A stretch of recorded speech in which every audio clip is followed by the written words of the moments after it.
Ce soir dans Ukraine Today, des frappes ukrainiennes. Une panne de courant massive à Belgorod, à Luhansk, temporairement occupé. Un dépôt de pétrole est en feu. Contre-offensive dans le sud. Quelles localités les forces de défense ukrainiennes ont-elles libérées? Et quelles opportunités cela ouvre-t-il? Une attaque depuis la Biélorussie? Minsk et Moscou préparent des exercices militaires conjoints. En 2022, la Russie a utilisé des exercices similaires pour masquer son invasion à grande échelle de l'Ukraine. Une nouvelle guerre à l'impact mondial? Des informations font état d'une frappe de l'Afghanistan sur une installation nucléaire au Pakistan. Tout cela et bien plus tout de suite. Bonjour, je suis Volodymyr Roksin et voici Ukraine Today. Merci de vous abonner, d'aimer cette vidéo et passons aux actualités. Commençons par Luhansk, temporairement occupé. Un dépôt de pétrole y a été attaqué. Cette vidéo a été publiée par des représentants des forces des systèmes sans pilote d'Ukraine. Au matin, le dépôt de pétrole brûlait encore.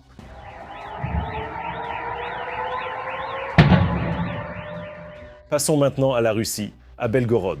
Une panne d'électricité là-bas. Il y a aussi des problèmes d'approvisionnement en eau et en chauffage. Les autorités locales signalent de graves dommages aux infrastructures énergétiques. Il se pourrait, juste peut-être, que ce soit une réponse miroir aux frappes russes sur les infrastructures critiques ukrainiennes, n'est-ce pas? Dans le sud de l'Ukraine, une contre-offensive est en cours en ce moment même. Le commandement militaire ne se précipite pas pour partager les détails. Cependant, il y a déjà pas mal d'informations sur la situation là-bas. Voici ce que nous savons jusqu'à présent. La contre-offensive ukrainienne ne s'arrête pas un seul instant. Cette fameuse région de Zaporijia continue d'apporter de bonnes nouvelles. En particulier, cette fois, ce sont les combattants du renseignement de la défense ukrainienne, le CIRMO, qui se sont distingués. Selon nos officiers du renseignement, les combattants de l'unité Artan ont repris des positions clés près de Stepnoïrsk, dans la région de Zaporijia. Une série d'actions offensives réussies ont été menées par les forces spéciales de la direction principale du renseignement. L'efficacité des actions offensives près de Stepnoïrsk est due au haut niveau de coordination entre les forces impliquées. Les groupes d'assaut opèrent avec le soutien des équipages de drones d'attaque lourds, de l'artillerie et d'autres moyens de puissance de feu. Les combattants ont considérablement amélioré la situation tactique dans ce secteur du front et ont également détruit les groupes d'assaut avancés de l'armée russe. Nous parlons de dizaines d'occupants. Parallèlement, les frappes sur les centres logistiques et de communication de l'ennemi ont rendu impossible de nouvelles attaques dans cette direction pour eux. Parmi ceux qui étaient impliqués ici, il y avait aussi des unités d'assaut aéroportées, des unités VDV, c'est-à-dire des parachutistes russes. Et aujourd'hui, nous voyons que grâce aux efforts de nos unités d'assaut, de nos unités de la direction principale du renseignement, en particulier l'unité spéciale Artan, il a été possible de neutraliser ces avancées ennemies, d'améliorer véritablement nos positions tactiques et par conséquent d'empêcher les Russes d'atteindre les hauteurs. Les analystes notent que ces résultats sont également dus au fait que les Russes n'ont pas été capables de se rétablir après la désactivation de leurs terminaux Starlink. Malgré les tentatives de rétablir les communications par satellite, ils n'ont pas réussi à retrouver les niveaux précédents. Il n'y a pas assez de données de renseignement. Le commandement opérationnel des unités de première ligne a été perturbé et la précision des frappes a considérablement diminué. C'est en partie pour cette raison que les troupes d'assaut tombent constamment dans des embuscades ukrainiennes. La tactique de l'infiltration en petits groupes a échoué, et non pas parce que l'armée ukrainienne a utilisé des drones kamikazes FPV, et certainement pas parce qu'ils ont rencontré le feu conventionnel, des armes légères ennemies. Un système robotique terrestre armé d'une mitrailleuse a ouvert le feu sur les occupants russes. Ils n'avaient aucune chance. Pour des raisons de sécurité, l'emplacement exact de cet incident n'est pas divulgué. Tout ce que l'on sait, c'est que ce sont les défenseurs de la 32e brigade des forces armées ukrainiennes qui étaient impliqués. Et il n'y aura que de plus en plus d'opérations de ce type. Il semble que l'Europe ait décidé de faire un investissement sérieux dans les armes offensives pour l'Ukraine.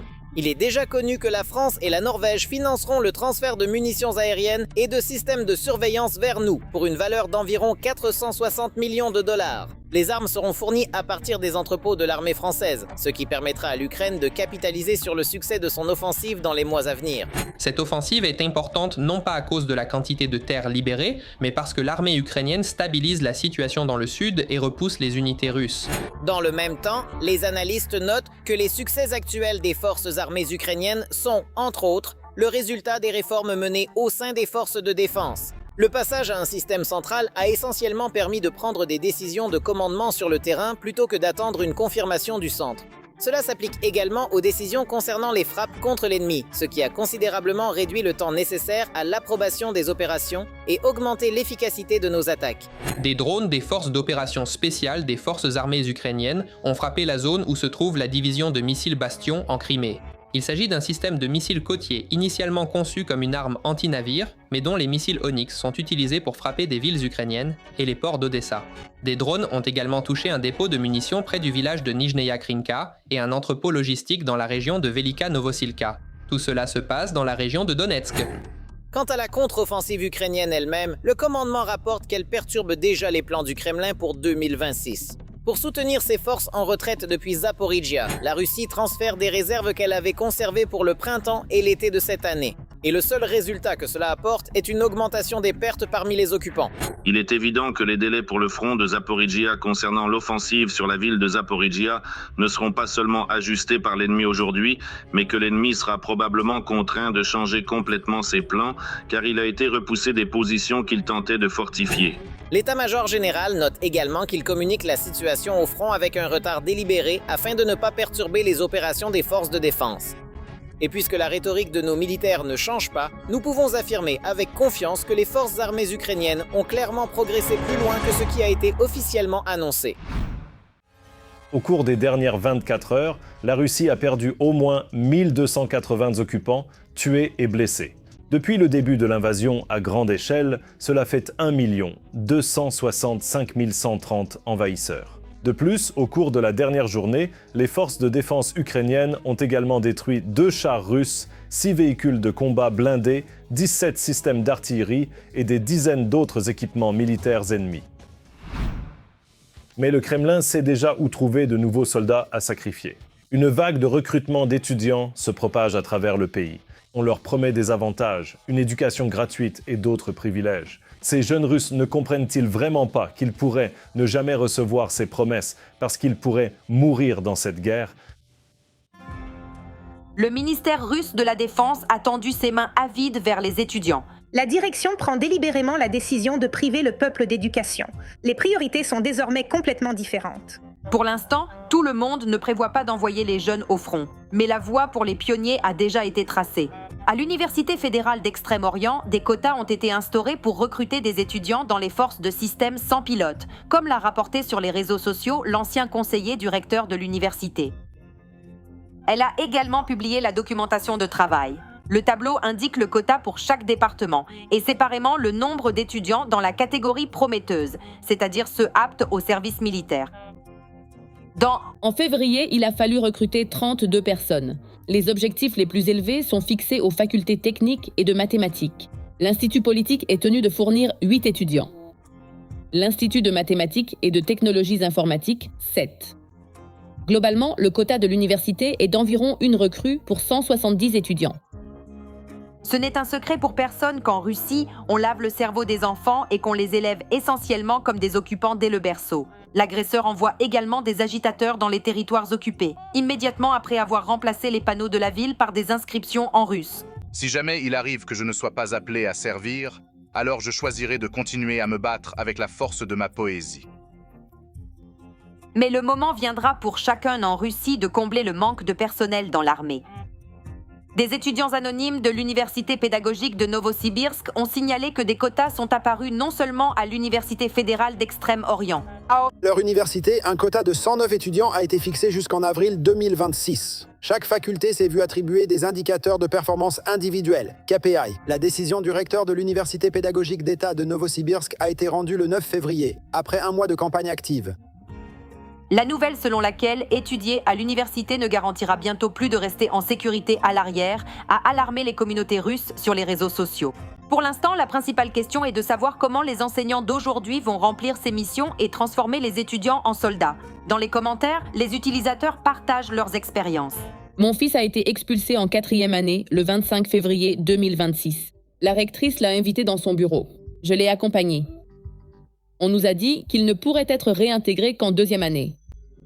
Cela signifie recommencer ses études depuis le début et payer encore 3 ans, ou bien signer un contrat, Puis, après un congé académique, après l'opération militaire spéciale, il sera réintégré au même point où il s'est arrêté, selon un plan individuel. C'est ainsi que fonctionne le système. Toutes les organisations travaillent sans relâche au recrutement. Je ne l'ai pas simplement entendu quelque part. Je l'ai moi-même constaté presque tous les jours. Le ministère de l'Éducation ne fait pas exception non plus. De plus, personne n'est envoyé contre sa volonté. Certains essaient de convaincre, d'autres ne laissent aucun choix dans la limite de leur autorité. C'est plus facile pour les forces de l'ordre à cet égard. Toutes ces tentatives pour attirer les étudiants d'université et de collège, appelons les choses par leur nom, dans l'infanterie, toutes ces histoires de drones ne sont que des histoires. On a aussi besoin d'opérateurs de drones en ce moment, mais on a encore plus besoin de troupes d'assaut. Et puis, une personne qui a signé un contrat avec le ministère de la Défense n'a plus de contrôle sur elle-même. Elle ne peut pas dire « Mais attendez, vous m'avez invité, je pensais travailler avec des drones, alors pourquoi m'emmenez-vous ailleurs ?» Ce ne sera plus possible. Donc, ces tentatives Noki n'ont pas été couronnées de succès jusqu'à présent, parce que les personnes qui sont allées faire des études, secondaires, spécialisées, professionnelles ou supérieures, veulent en réalité obtenir quelque chose de la vie, pas simplement prendre l'argent et mourir tout de suite. Si les choses continuent ainsi, si cette campagne échoue, alors le regard insatiable de l'État pourrait se tourner vers les avantages étudiants et les reports pour les étudiants. Ce serait très mauvais. Encore une fois, j'espère qu'on n'en arrivera pas là. Pour l'instant, ils ont adopté une approche différente, vous voyez ? Ils se contentent de réduire le nombre d'étudiants, et ceux qui ne sont pas étudiants n'ont naturellement pas cet avantage. Donc, le moment n'est pas loin où la seule façon d'entrer dans une université russe sera d'avoir un seul privilège, être passé par l'enfer des tranchées dans les steppes ukrainiennes. L'Ukraine se bat pour la liberté. Soutenez les médias ukrainiens pour que la vérité sur cette guerre soit dite. Lien en description pour nous parrainer. Abonnez-vous, likez et partagez pour plus de visibilité. Merci et gloire à l'Ukraine. Plus de 68% des occupants capturés considèrent que la guerre totale menée par la Russie est justifiée et légitime. Ce sont les résultats d'une enquête menée par l'organisation LinguaLexa. Cette étude montre un lien clair entre la croyance dans les récits du Kremlin, la propagande du Kremlin et la motivation au combat, ainsi que le niveau de déshumanisation des Ukrainiens et la volonté de retourner sur le front. C'est précisément pour cela que Solovyov, Skabeva et d'autres porte-paroles du Kremlin sont payés. Et un mot de plus sur la propagande. Le commandement militaire russe annonce des victoires et publie des chiffres impressionnants concernant les pertes supposées de l'Ukraine. Cependant, ces chiffres sont des mensonges flagrants.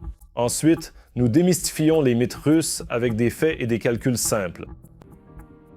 Depuis 4 ans d'affilée, le ministère du Meurtre de la Russie publie quotidiennement des rapports sur l'avancée de la soi-disant opération militaire spéciale. L'offensive est menée dans toutes les directions. Les forces armées ukrainiennes subissent des pertes importantes qu'elles ne peuvent pas compenser. Jour après jour, ce sont les mêmes formules. Vaincus, détruits, libérés, peu importe que la ligne de front ait réellement bougé ou non. D'abord, j'ai analysé ces rapports et les ai comparés aux données ouvertes et aux évaluations d'experts. Et le tableau qui en ressort n'est pas qu'une simple différence de calcul.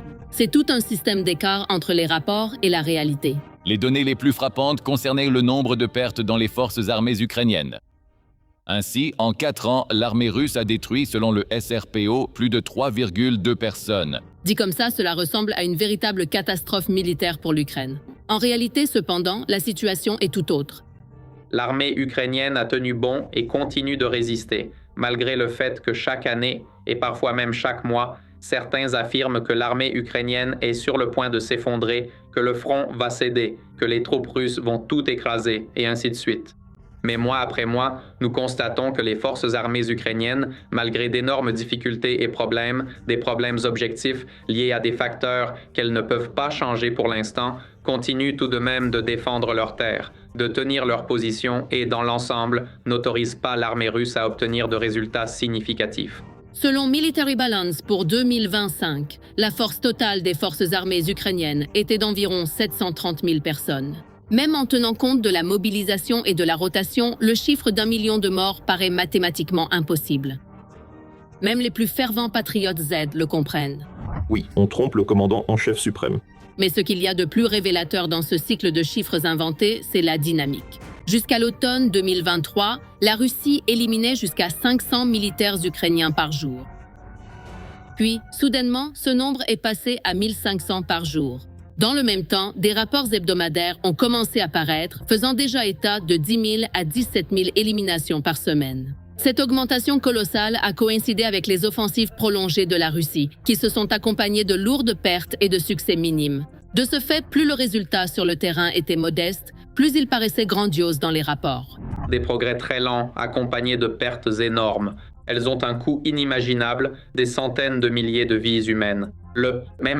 Cette histoire s'applique à l'équipement. Le ministère de la Défense fait état de dizaines de milliers de pièces d'armement, de chars, de véhicules blindés, d'artillerie, d'avions et d'hélicoptères détruits. Par exemple, en mars 2024, le ministère de la Défense a fait état de plus de 15 000 chars détruits, de près de 600 avions et de centaines d'hélicoptères. Selon World Air Force, début 2023, l'Ukraine ne disposait que de 128 avions de combat. Même en tenant compte des livraisons, les chiffres annoncés par les Russes dépassent la flotte réelle d'avions. En seulement 4 ans de guerre, le ministère de la Défense a déclaré 110 000 drones détruits, 27 000 chars et véhicules blindés, 680 avions et 283 hélicoptères. Même si l'on compte les véhicules blindés, le total dépasse de plusieurs fois ce que l'Ukraine possédait pendant toute la guerre. Et c'est pareil pour tous les indicateurs. Ce ne sont pas seulement les chiffres des pertes humaines et matérielles qui sont exagérés. Le ministère de la Défense annonce régulièrement la libération de localités déjà sous contrôle des forces ukrainiennes. De plus, certaines localités ont été annoncées comme libérées à plusieurs reprises dans les communiqués officiels. Par exemple, le chef d'état-major général Gerasimov a annoncé la prise de la ville ukrainienne de Kupiansk en novembre. Les unités du groupe Ouest ont libéré la ville de Kupiansk et... Le voici de nouveau, parlant de la prise de la même ville, mais cette fois en janvier. La ville de Kupiansk a enfin été libérée. Cette tactique a été surnommée, en plaisantant, « prise de crédit » par les partisans du Z. Une victoire est enregistrée rétroactivement pour maintenir, pour ainsi dire, l'image du succès. Et tandis que l'ennemi se vante de ses succès, la réalité de l'autre côté de la frontière est tout autre. Il a été déclaré que nous avons environ 700 000 personnes dans la zone de l'opération militaire spéciale. Regardons aussi les données officielles, le début de l'OMS. Le chiffre annoncé était de 400 000.